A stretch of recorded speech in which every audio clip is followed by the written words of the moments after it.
Hello, welcome to Wild Storytelling, a set of 6 creative writing workshops on nature and landscape writing supported by Cavan Arts Office. My name is Anthony J.Quinn and I'm the author of 9 novels, most of which are set in the Ulster landscape. One of the most enjoyable and easiest ways to feel happy is to be creative. And one of the easiest and cheapest ways to be creative is to read and write a little every day. You don't need lots of expensive crafts material as in art, or years of training and skill as in music or dance.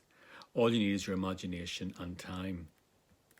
Great stories come not from the mind, but from the place where you dream, rather than the place that thinks and analyses. Athletes call this state being in the zone, the state where you let your subconscious come up with the gold. Any great sports person will tell you that they're not thinking at all when they score a mesmerising goal. The moment they process what they are doing in their minds is the point where they drop the ball or mishit the kick. Great sporting moments happen from instinct and what they call muscle memory. For writers, it's dream space, and one of the ways to feed this part of our brains is by reading regularly. That's all you have to do to write a great story: read and dream.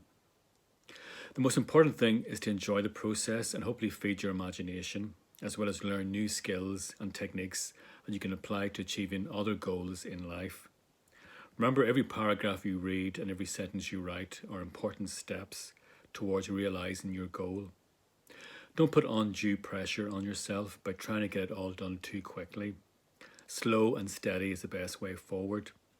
This goes for reading as well as writing. If you're always rushing ahead to get on to the next page or scene, you don't allow yourself the challenge and pleasure of going deeply into the scene you're writing or the page you're reading right now.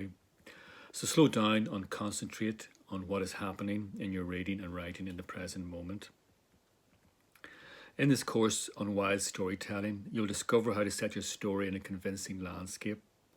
You'll get a chance to grow your skills at describing the world your characters inhabit, so that readers can clearly visualise the scenes as they unfold, experiencing the action as it takes place, and hear, touch, smell, feel, and see the world and its objects.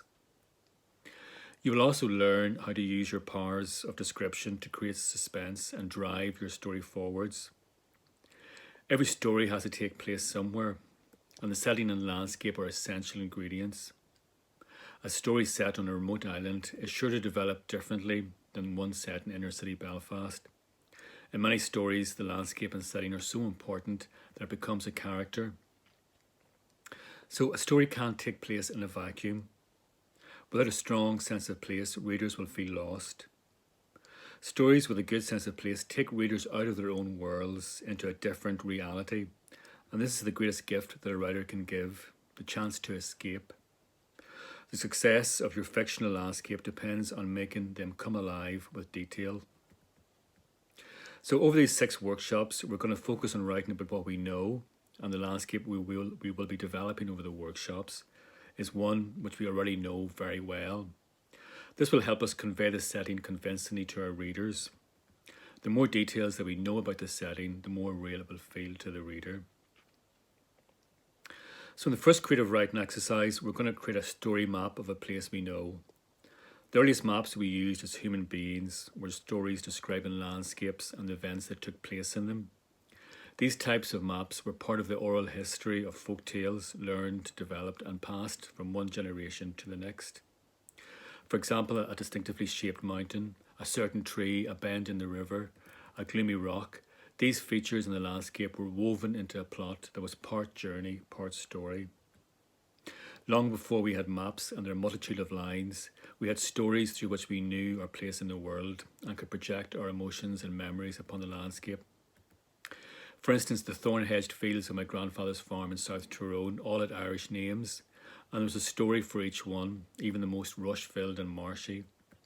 Their names described features in the landscape: trees, rocks, rivers, or events that took place there. These word maps can be felt in a way that modern grid maps can't.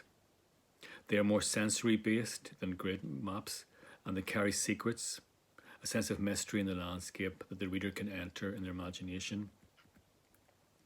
So think of gathering a portfolio of these word maps, describing your favourite landscapes.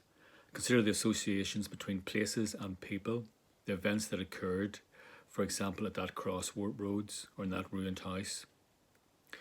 So now to our first creative writing exercise. I want you to describe the town or the countryside you grew up in, the streets, shops, rivers, bridges, trees, hills, hedges and roads. Convey as much physical detail as you can manage. You can draw a map if it helps you visualise the landscape better. Now, indicate the boundaries on the sketch which you were not meant to cross as a child.